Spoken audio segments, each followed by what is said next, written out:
যদি ডিব্ৰুগড় গুচি যাব তো ড্ৰাইভাৰ আৰু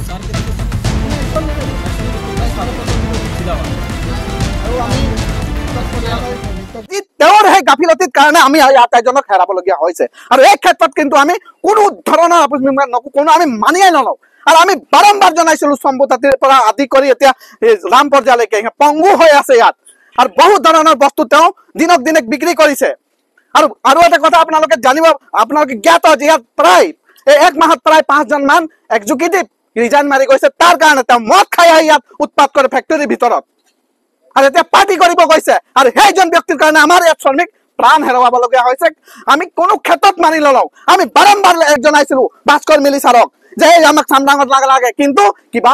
নিশ্চয় তাৰ অংক আছে কিবা মোটা ধন হয়তো ভাস্কৰ মিলি পায় ইয়াত চাপাত পায় সেইকাৰণে আমাৰ সঞ্জয় কিষাণকো আমি জনাইছিলো শ্ৰম মন্ত্ৰী তেওঁক এই ক্ষেত্ৰত কোনো ধৰণৰ একশ্যন লোৱা আমি দেখি পোৱা নাই গৈ পাইছে অত্যন্ত পৰিতাপৰ দুখৰ বিষয়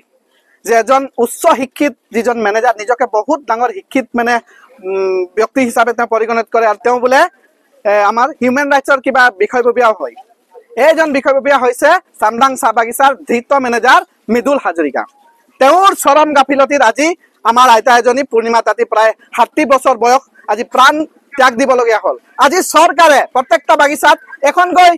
এম্বুলেন্স প্ৰদান কৰিছে কিন্তু সৌভাগ্যক্ৰমে আমাৰ চামডাং চাহ বাগিচাত দুখনকৈ আমি এম্বুলেন্স পাবলৈ সক্ষম হৈছো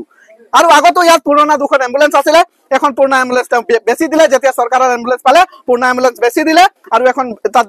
স্ক্ৰেপত থৈছে সেইটো কালি পৰহি বেছি দিব আৰু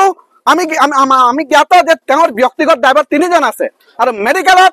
3টা চিপত এজনকে তেওঁৰ ড্ৰাইভাৰ দিয়ে আৰু মেডিকেলত যদি তেওঁ ব্যক্তিগত কাৰোবাৰ বেমাৰ হয় সন্মানৰে কৈছো তেওঁ যদি মাক আছে দেউতাক আছে ৰাতি 2টা বজাত 10টা বজাত সৰু সুৰা বেমাৰতে তাত ডক্টৰ যাব লগা হয় নাৰ্ছ যাব লগা হয় উইথ এম্বুলেন্স যায় তাত 1 ঘণ্টা লাগিলে 1 ঘণ্টা তাত থাকিব বাকি ইমাৰ্জেন্সি